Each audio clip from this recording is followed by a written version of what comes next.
Em algum lugar entre o amor e o desprezo, That's the most people that ever paid to see a politician. The whole thing is magically bizarre. I mean, when you think about it, I'm sitting in a room and I'm talking, and people are listening far away.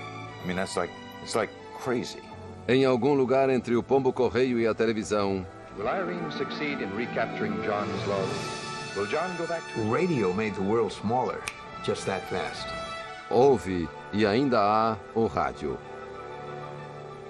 Para nós, o rádio é a rotina. Pensamos nele como um meio de segunda classe, o parente pobre de nosso orgulho, a televisão.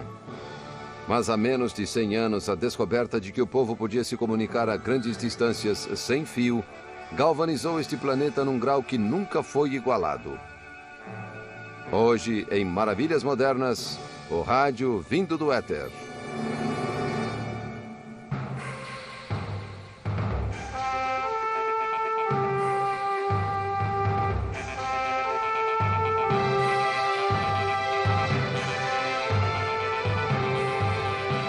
Maravilhas Modernas.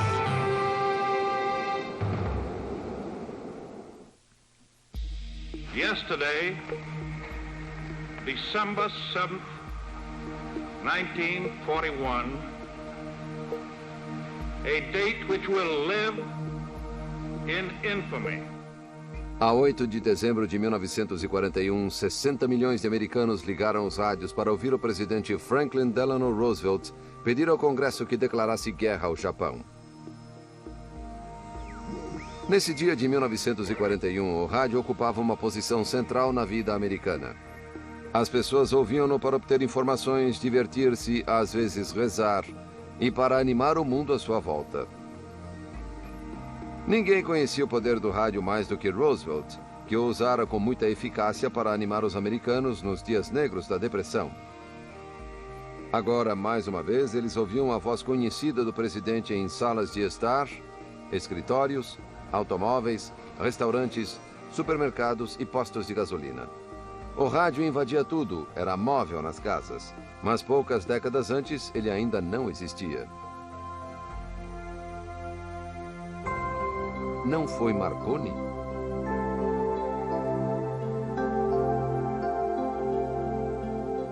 A maioria das pessoas acredita a Guglielmo Marconi a invenção do rádio, e ele é reconhecido como inventor do telégrafo sem fio, cuja patente foi registrada em 1896. Mas, embora brilhante cientista, Marconi tinha muitos colaboradores, sendo beneficiário e expositor de séculos de pesquisas no campo da eletricidade magnética. De certo modo, Marconi pode ter descoberto o rádio, mas as descobertas precedentes de cientistas e pensadores tinham lhe dado uma boa ideia de onde procurar. A grande colaboração.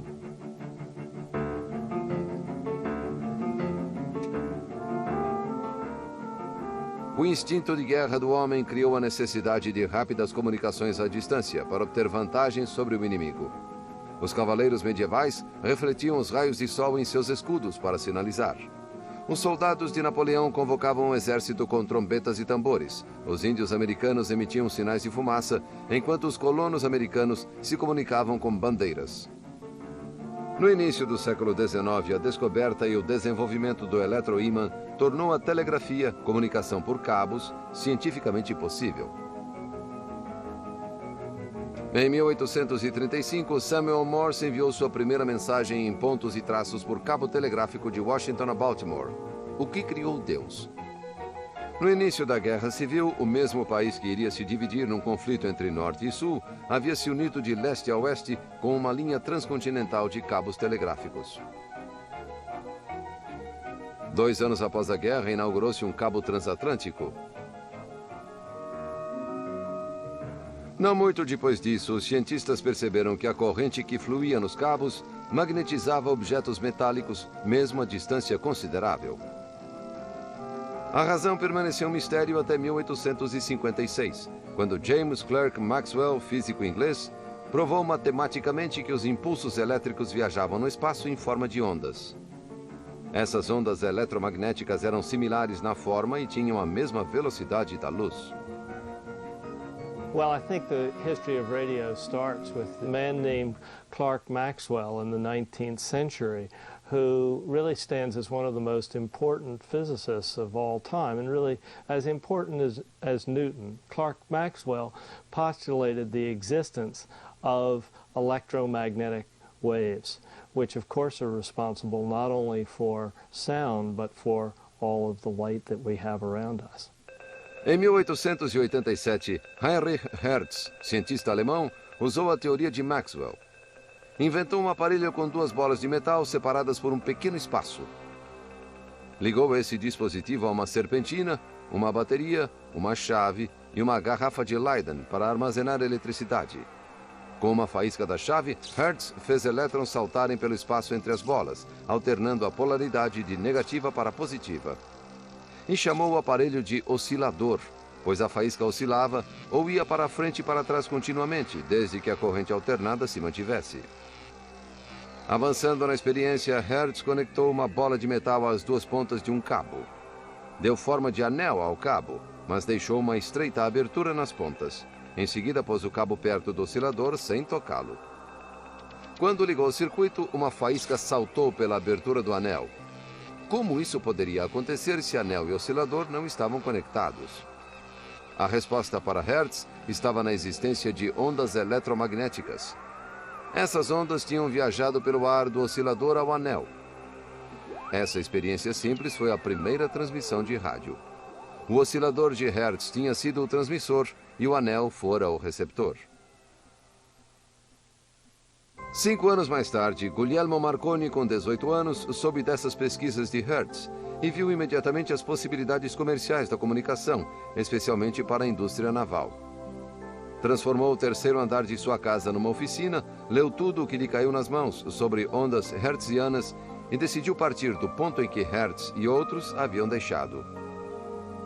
His parents had a very large estate in Italy. His mother was a Jameson from the Irish Whiskey Company. And when Marconi could not get the Italian government interested in his wireless telegraphy, his mother took him to London and connected him with the British postal authorities. And they saw the potential of what wireless telegraphy would do and immediately snapped up the patent. Embora ainda pouco experiente, Marconi pôde, por tentativa e erro, aumentar a eficiência do oscilador de Hertz. Em seguida, acrescentou uma antena aterrada que intensificava as ondas, embora ele não soubesse por quê. Mais tarde, percebeu que elevando a antena poderia aumentar o alcance da transmissão. Ao se estabelecer na Inglaterra, Marconi enviara uma mensagem a 15 quilômetros em código Morse sem fios. Em 1898, transmitiu o resultado de uma corrida de iates. Os jornais divulgaram a história da corrida antes que os iates aportassem. As pessoas começaram a comprar sistemas sem fio e a instalá-los em seus navios. Em 27 de março de 1899, Marconi mandou uma mensagem sem fio através do Canal da Mancha até a França. Ofuscando um tanto o sucesso de Marconi, pelo menos em sua opinião, estava o fato de que a transmissão deveria ser particular. O telégrafo e o recém-nascido telefone conectavam a pessoa que chamava à que atendia. Contudo, o sem-fio podia ser recebido por qualquer um que tivesse receptor. A privacidade para Marconi era a chave do sucesso em comunicação. Mas antes que os sinais fossem isolados, tinham de ser separados uns dos outros. Na Inglaterra, Sir Oliver Lodge patenteara uma ideia para regular o comprimento de ondas do transmissor, sintonizando o receptor para captar só esse comprimento de ondas. Marconi comprou a patente. Ao nascer do novo século, o ar estava cheio de sinais sem fios, mas estes consistiam de pontos e traços. Em 1901, as primeiras mensagens transatlânticas sem fio foram trocadas. 4 anos depois, o navio Arapahoe usou o símbolo internacional de SOS. Logo depois, toda a Marinha Americana estava equipada com o aparelho de Marconi. Podemos falar?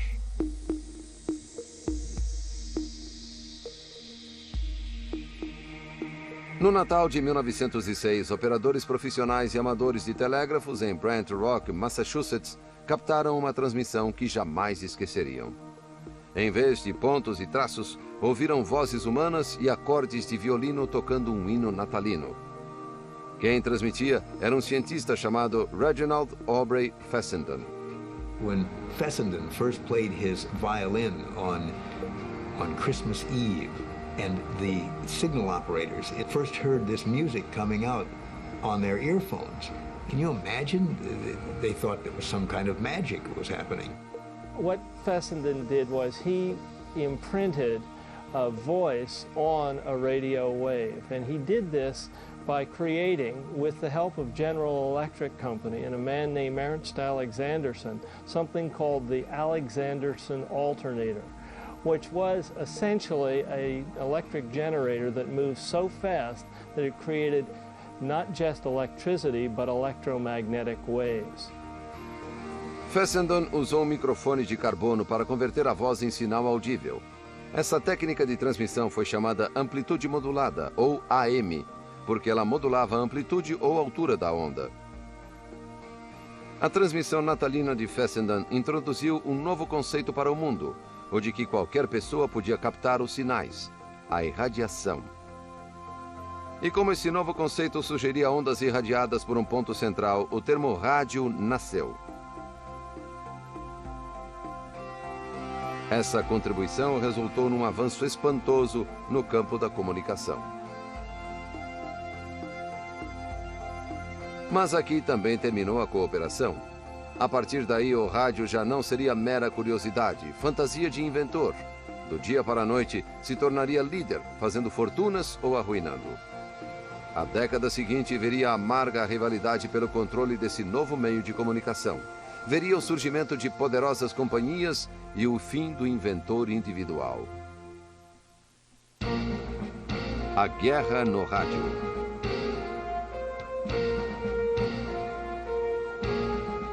A transmissão de Fessenden havia conduzido a tecnologia do rádio a uma nova direção, e logo inventores e operadores de telégrafos buscavam novos caminhos para irradiar a voz humana. Mas faltava um gerador menor e um receptor mais sofisticado.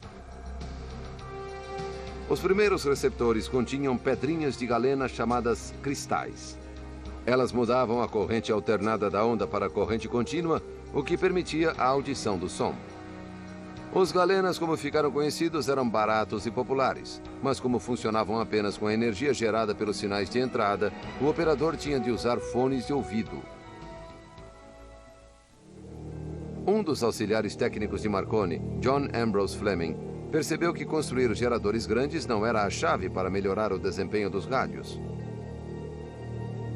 Inspirado na lâmpada de Edison e no trabalho do inglês Thomson envolvendo elétrons, Fleming construiu uma válvula, ou diodo, o precursor da válvula eletrônica. O diodo usava a energia do elétron e não um dispositivo mecânico para captar as ondas. Em 1906, Lee de Forest modificou o diodo de Fleming e criou uma peça que amplificava o sinal, deixando-o mais audível. Nascia o amplificador eletrônico, batizado de tubo audion.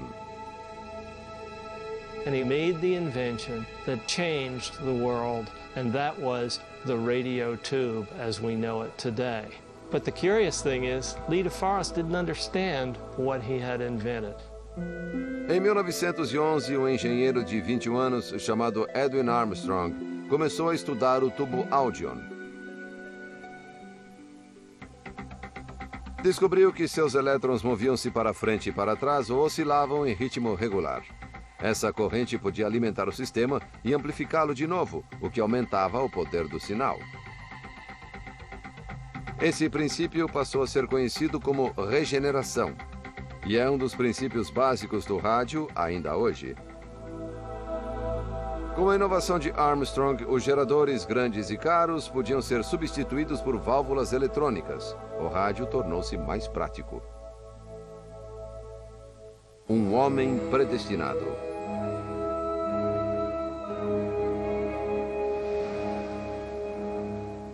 Na noite de 14 de abril de 1912, o luxuoso transatlântico Titanic colidiu com um iceberg no Atlântico Norte e começou a afundar. O operador do telégrafo do navio enviou chamados desesperados pedindo socorro. o Carpathia recebeu o sinal e chegou a tempo de salvar 711 passageiros. Contudo, 1.513 pereceram nas águas geladas. Nos dias subsequentes, o mundo recebia as notícias da tragédia via telégrafo sem fio. Os nomes dos passageiros eram divulgados para o mundo ouvir. Em Nantucket, Massachusetts, um operador de telégrafo da companhia Marconi, David Sarnoff, permaneceu em seu posto 72 horas, recebendo notícias enviadas pelo Carpathia, que se aproximava de Nova York. Sarnoff, imigrante russo com o ginásio incompleto, empregara-se na companhia Marconi de Nova York como mensageiro pessoal do inventor.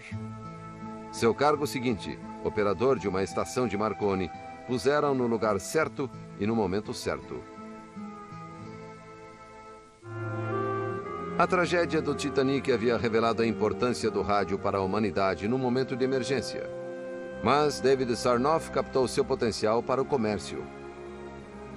Em 1916, agora um executivo, Sarnoff enviou um longo memorando ao presidente da Marconi americana com um esboço do que previa como a comunicação do futuro.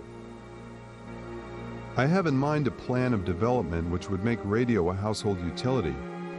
The idea is to bring music into the home by wireless.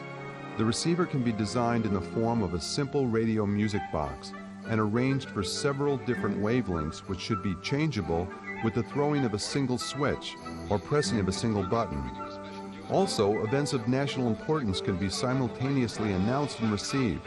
Premeditated invasion. Baseball scores can be transmitted in the air. This proposition would be especially interesting to farmers and others living in outlying districts. Sincerely yours, David Sarnoff. Enquanto o espectro da guerra pairava no horizonte, a incipiente indústria do rádio já se lançara numa guerra particular. Poderosas companhias duelavam nos tribunais pelas patentes que lhes dariam o monopólio do rádio. Os inventores já não poderiam adaptar nem construir em cima do trabalho de outros pelo bem da humanidade. O rádio agora era um produto de venda que traria muito dinheiro. A entrada da América na Primeira Grande Guerra ajudou a indústria do rádio. O governo declarou a moratória das ações e resolveu as disputas, juntando as patentes e permitindo às companhias que as usassem. Com isso, a indústria se concentrou no desenvolvimento e fabrico em vez de brigar. Logo, os rádios eram padronizados e produzidos em massa para atender a demanda. Enquanto servia na Europa, Edwin Armstrong continuava a pesquisar as ondas de alta frequência. O resultado foi um receptor mais eficiente que ele batizou de super-heteródino.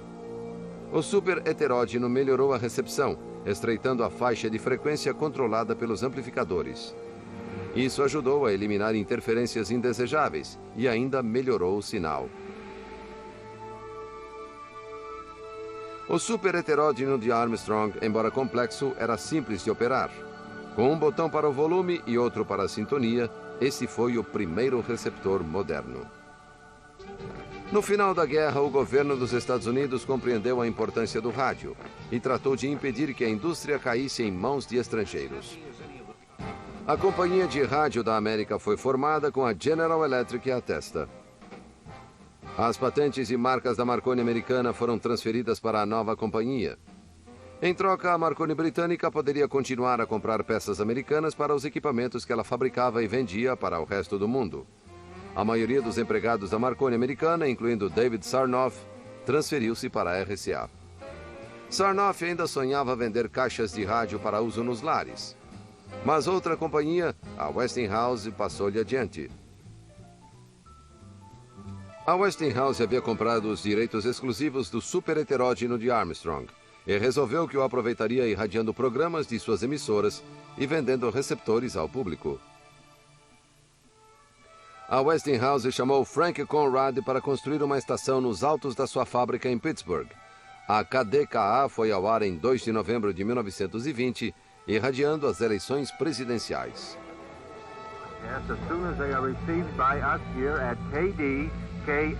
A transmissão foi um sucesso estrondoso. a venda de receptores de rádio estourou. Em pouco tempo, a KDKA e outras estações começaram a irradiar serviços religiosos e depois lutas de boxe. O rádio decolara para nunca mais aterrissar. Até então, companhias de comunicação faziam dinheiro com as tarifas de telégrafos e telefone, ou ainda vendendo equipamentos de rádio. Em 28 de agosto de 1922, a rádio WEAF transmitiu o anúncio de um edifício de apartamentos. Foi o primeiro comercial pago. De repente, um mundo novo batia à porta das emissoras de rádio. O comercial. As redes de rádio foram formadas quando a Comissão Federal declarou que a RCA, a AT&T e outras companhias haviam criado um monopólio na nova indústria. A NBC formou-se pela união da RCA e da Westinghouse em 1926. E a Columbia Broadcasting seguiu o exemplo em 1929. Ambas as redes usavam linhas telefônicas da AT&T para conectar seus transmissores. Com as redes, o país ouvia as irradiações simultaneamente. De repente, o rádio passou a afetar a vida cotidiana como nenhuma outra inovação tecnológica o fizera. A venda de aparelhos cresceu tão rapidamente que os fabricantes mal davam conta da demanda. Radio made the world smaller just that fast because it could be transmitted so quickly and you didn't have to wait for the newspapers to let you know what was happening. Em janeiro de 1925, 15 milhões de pessoas ouviram o discurso de Calvin Coolidge. Tantos anunciantes afluíram que alguns jornais entraram em pânico e recusaram-se a publicar programações, evitando a palavra rádio em suas páginas. Em 1927, o primeiro programa de costa a costa foi transmitido pela NBC. Era um jogo de futebol no Rose Bowl. Provavelmente a grande transmissão nos anos 20 foi a do histórico voo de Charles Lindbergh, que cruzou o Atlântico. This is WJZ, New York. As Saturday dawned over the vast Atlantic, the Lindbergh plane is unreported since passing Newfoundland early last night. Socially, it made a big difference. Somebody who was a farmer in Kansas could be knowing the same things that somebody on Wall Street was hearing. A cada ano, a qualidade da programação melhorava e o número de shows se multiplicava. Locutores e personalidades desconhecidas do grande público foram atiradas às luzes da celebridade. Nomes como Milton Cross, Harold Harlan, Ed Wynn, Guy Lombardo e seus canadenses, Gertrude Berg e Will Rogers tornaram-se familiares nas casas de todo o país. As formas de entretenimento mudaram para se enquadrar no rádio. Billy Jones e Ernie Hare foram a primeira dupla que emergiu do vaudeville para o estrelato com sua música simples e humor satírico. Eles se batizaram como Mensageiros da Felicidade. No final da década, David Sarnoff, da NBC, e seu jovem rival da CBS, William Paley, posicionavam-se no campo de batalha pelo rádio. At that time, a CBS, when I first joined them, they were like a family network. NBC was a big power, and they were not going to try to compete. They didn't have anybody to put up against Bob Hope. They would have had to have Jack Benny or Fred Allen, but NBC had them both. It was not many years before William Paley raided NBC and got Jack Benny away from them. And then the picture changed, you know. Em 1929, a queda da Bolsa mergulhou a nação numa grande depressão. Haveria dias negros para a América, e ela se voltaria ao seu novo amigo, o rádio, para se conhecer melhor. Ama o rádio. O rádio não podia perder. A queda da Bolsa e a chegada da depressão não arrefeceram o amor da América pela caixinha mágica que falava. Os teatros fechavam, as boates agonizavam, elencos se desfaziam, mas o rádio prosperava. Radio was very important in the Depression because it was cheap entertainment. If you didn't have the buck to go to the movie, you stayed at home and you heard some good stuff. And Ed Wynn, the fired Jeep. Between 1930 and 1933, 4 million radios were sold in America. Now, why radio? Because what you bought was free entertainment, paid for by the commercials. Who knows what evil lurks in the hearts of men? The Shadow knows. Em 1930, as programações tinham tomado o formato que manteriam nos 20 anos seguintes. Os dias dividiam-se em segmentos de 15 minutos, meia hora e 1 hora. Programas e comerciais eram cronometrados no segundo. O apetite do rádio era voraz e todas as horas do dia e da noite tinham de ser preenchidas. A venda de roteiros e programas prontos tornou-se o grande negócio em todo o país, padronizando a indústria do rádio. As estações começaram a ficar iguais entre si. The idea behind syndication is that you can have greater talent at your disposal in smaller markets where that talent is not available. O rádio instalou-se num nicho confortável, talvez meio complacente, no centro da cultura. As emissoras conheciam a atração que exerciam no país e resolveram cuidar da galinha dos ovos de ouro. O rádio produzia astros comparáveis aos dos palcos da Broadway ou das telas de Hollywood. A América acolhia novos artistas e personalidades como se fossem da família, e de certo modo eles o eram. Você tinha de ir ao cinema para ver uma estrela, mas o artista de rádio entrava na sua sala. Just about 7 nights a week, I think, you could turn on your radio after 6:30 or 7 in the evening, and until about 11 be assured of really good entertainment. Wheaties, Breakfast of Champions, bring you the thrilling adventures of Jack Armstrong, the all-American boy. From Hollywood, the Jimmy Durante Show.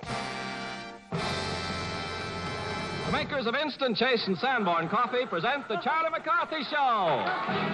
Edgar Bergen and Charlie McCarthy. How could a ventriloquist work on the radio? Charlie was special. He was hysterical. Well, we want equal billing and we want more money. Every show was an experience. Every show, you look forward going to work.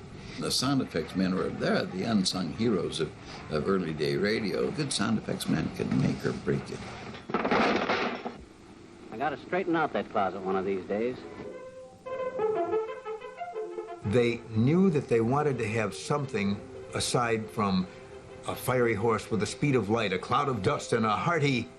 And Fran Stryker, who wrote the show, had written in, and a hearty laugh. And this is 3 minutes before they're going on the air live. No, we can't have a laugh. What do we use? Oh, can't he say something like cowboy, something, a cow, like yip, yip, yip, yip? No, that doesn't. How about talking to his horse? Yeah, how about hi-oh, hi-oh, hi-oh, Silver, away? That's it. So they ran into the studio, and that's the way it happened. Hi-oh, Silver, away! At least radio drama was aptly named. I don't know who coined the phrase, but the theater of the mind. And it's true, if 5 million people were listening, you were giving 5 million different performances because you were as each individual saw you. And that was the beauty of it. And Lights Out was a show I'd listened to as a kid. It was scarier than In the Sanctum. It was scarier than Suspense. The announcer had a great voice, and it was on Sunday nights, and he would say, "Crawl under your couch, lock your doors, turn down the blinds, and turn your lights out." Now, you watching me do that is nothing, but listening to it. It is the hour when dogs howl, and evil is let loose on a sleeping world. The radio listener is a participant. He becomes the set designer. He's in charge of wardrobe. It doesn't matter whether the soprano singing Carmen weighs 250 pounds. To the radio listener, she's a spirited, dangerous little woman with a rose in her teeth and and wonderful legs. Pelo menos em uma ocasião dramática, uma transmissão mexeu com a imaginação o bastante para causar pânico em algumas comunidades. A Mercury, produtora de Orson Welles, lançou a história de H.G. Wells, Guerra dos Mundos, irradiada na véspera do Halloween, em 1938. We now return you to Carl Phillips at Grover's Mill. Ladies and gentlemen, here I am. Wait a minute, something's happening. There's a jet of flame springing from the mirror, and it leaps right at the advancing men. Lord, they're turning into flames. Well, I thought it was magnificent. I heard it, and knew it was a broadcast. I couldn't quite understand this national hysteria and people rushing out to dig a hole, to get in. Orson Welles had just directed the famous War of the Worlds radio broadcast, the dramatic show that frightened millions of Americans into believing the country actually was being invaded by monsters from Mars. You will think less of my intelligence when I tell you this, but I was one of the reportedly 17 million Americans who was panicked. The reason that so many were fooled, who were not ordinarily foolable, is that great show was done in the form of news coverage. So that's why we believed it. We are deeply shocked and deeply regretful about the results of last night's broadcast. Por vezes, as tragédias relatadas no rádio eram realistas demais. Get it started. It's rising terrible. Oh my, get out of the way, please. It's burning, bursting into flames, and it's falling on the morning bath snow. I think the worst one that I ever heard, the most graphic one, was when the Hindenburg caught fire and burned, and the man stayed right there with it, and he described with tears in his eyes and in his voice the bodies that fell maybe 150 or 200 feet. Sem dúvida, quem mais explorou o poder e a influência do rádio foi o presidente Franklin Delano Roosevelt. I am happy to speak to you from my home on a Sabbath day that has been observed in so many of your home communities as Brotherhood Day. He talked to everybody without either talking down or up. And I think that he kept the nation tightly bound. Let me assert my firm belief that the only thing we have to fear